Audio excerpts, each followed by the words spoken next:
اس تکلیف کو صبر کے ساتھ برداشت کرنے سے۔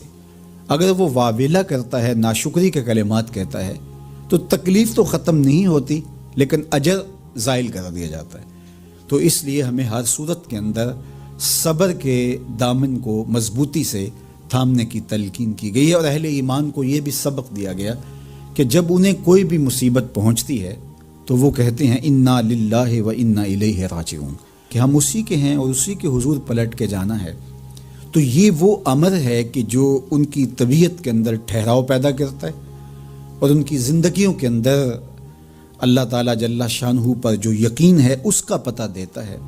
اگر مصیبت کو اللہ کی طرف سے سمجھ کے مان کے صبر کیا جائے، اس کو مقدور سمجھا جائے، اس پر واویلا نہ کیا جائے، اللہ کی نافرمانی کا کوئی کلمہ نہ بولا جائے، اپنے عقیدے میں تزلزل نہ آنے دیا جائے، اپنے رویوں کی خوبصورتی کو زائل نہ ہونے دیا جائے، تو اس کا مطلب ہے کہ وہ شخص مومن ہے، اس کا یقین ہے کہ یہ اللہ کی طرف سے ہے۔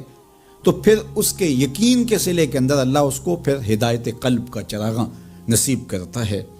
اور فرمایا واللہ بکل شیء علیم، اور اللہ ہر شے کو جاننے والا ہے، اسے پتہ ہے کہ کسی پر مصیبت نازل کیوں کرنی ہے، اور اس مصیبت سے اس کا امتحان لینا مقصود ہے، اس کے درجوں کو بلند کرنا مقصود ہے، اس کے گناہوں کو معاف کرنا مقصود ہے، اس کو کسی آزمائش میں ڈال کر کے اس کو مزید کندن بنانا مقصود ہے، یا اس کا کیا مقصود ہے، اس کو سزا دینا مقصود ہے، یہ اسے پتہ ہے۔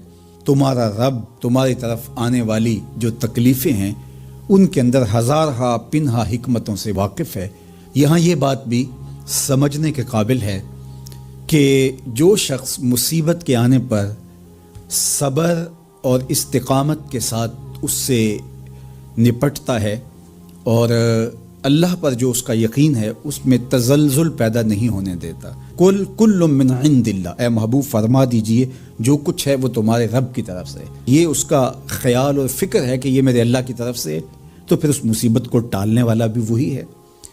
تو اگر یہ اس کا عقیدہ پختہ تھا تو پھر وہ مالک کی دہلیز چھوڑ کے، مالک کی چوکھٹ چھوڑ کے کسی اور دہلیز پہ نہیں جائے گا، کسی اور چوکھٹ پہ نہیں جائے گا، وہ اس مصیبت کو دور کرنے والا مؤثر حقیقی اللہ کو ہی جانتا ہوگا، اور اسی کے حضور دعائیں کرے گا، التجائیں کرے گا، کسی شرک کا ارتکاب نہیں کر سکتا ہے، اور وہ مالک کی دہلیز سے کبھی روح گردانی نہیں کر سکتا، بلکہ اس تکلیف کے آنے سے وہ اپنے رب کے ساتھ اور زیادہ جڑ جائے گا۔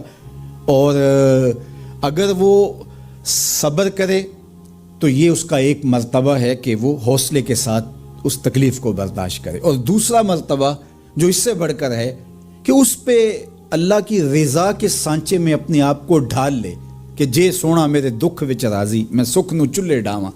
اگر وہ اس بات پہ راضی ہے تو کوئی بات نہیں ہے، میں اس پہ راضی ہوں کہ میرے رب کی یہ رضا ہے۔ تو یہ دونوں چیزوں کا مل جانا، یا دونوں میں سے کسی ایک کا مل جانا، یہ اللہ کی طرف سے اس کو دیا گیا انعام ہے جو اس مشکل حالات میں اس کو حاصل ہوتا ہے۔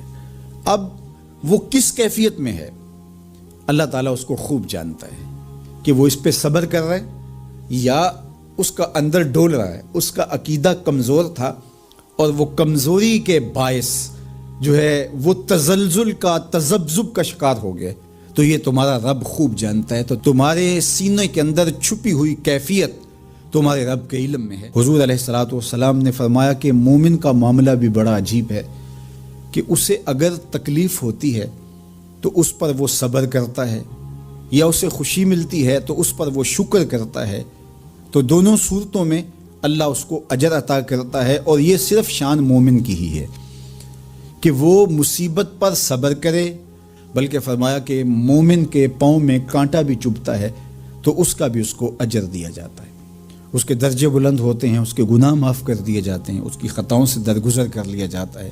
لیکن یہ مشروط ہے۔ حضرت جابر رضی اللہ تعالیٰ عنہ فرماتے ہیں کہ رسول کریم صلی اللہ علیہ وآلہ وسلم نے ارشاد فرمایا، اللہ اکبر، دیکھیے کہیں کہا گیا کالا کالا نبی صلی اللہ علیہ وسلم، کہا گیا کالا کالا رسول اللہ صلی اللہ علیہ وسلم، کہیں کہا گیا کالا کالا ابو القاسم صلی اللہ علیہ وسلم۔ کیسے رنگ ہیں۔ حضرت عائشہ بھی روایت کرتی ہیں حضور کی حدیث، تو کبھی نہیں کہتی کہ کالا کالا زوجی، میرے شوہر نے کہا، وہ بھی کہتے ہیں کالا کالا رسول اللہ۔ میرے رسول نے کہا. حضرت عباس روایت کرتے ہیں تو کبھی نہیں کہتے کہ میرے بھتیجے نے کہا, وہ بھی کہتے ہیں قال قال رسول اللہ صلی اللہ علیہ وسلم. اللہ اکبر. حضرت علی روایت کرتے ہیں, حضرت علی حضور کے بھائی لگتے ہیں نا, تو کبھی نہیں کہتے قال قال اخی, میرے بھائی نے کہا, وہ بھی کہتے ہیں قال قال رسول اللہ صلی اللہ علیہ وسلم. اللہ اکبر. یار رسول کا رشتہ کتنا بڑا رشتہ ہے. تو کوئی نہیں کہتا میرے شوہر نے کہا ہے, کوئی نہیں کہتا میرے بھتیجے نے کہا ہے, کوئی نہیں کہتا کہ میرے بھائی نے کہا ہے, سارے کہتے ہیں میرے رسول نے کہا ہے. تو یار یہ کتنا بڑا رشتہ ہے, کتنا عظیم رشتہ ہے. تو اس رشتے کے ساتھ فخر ہوتا ہے, ناز ہوتا ہے. اللہ اکبر. تو یہ کیا کہتے ہیں, قال ابو القاسم.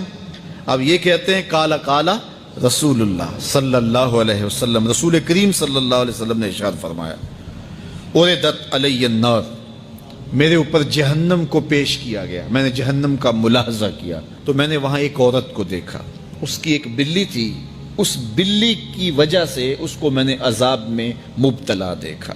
کیسے بلی کی وجہ سے اس کو عذاب دیا جا رہا تھا؟ اس نے بلی کو باندھا ہوا تھا, قید کیا ہوا تھا. نہ تو اس کو وہ کوئی دودھ دیتی تھی, کوئی اس کو کھانے کے لیے چیز دیتی تھی, اور نہ ہی اس کو چھوڑتی تھی کہ وہ زمین کے کیڑے مکوڑے کھا کے اپنے پیٹ کی آگ بجھا سکے, یہاں تک کہ وہ بلی بھوک کی وجہ سے مر گئی. رسول اللہ فرماتے ہیں بلی کی اس مالکہ کو میں نے جہنم کی آگ میں جلستے ہوئے دیکھا.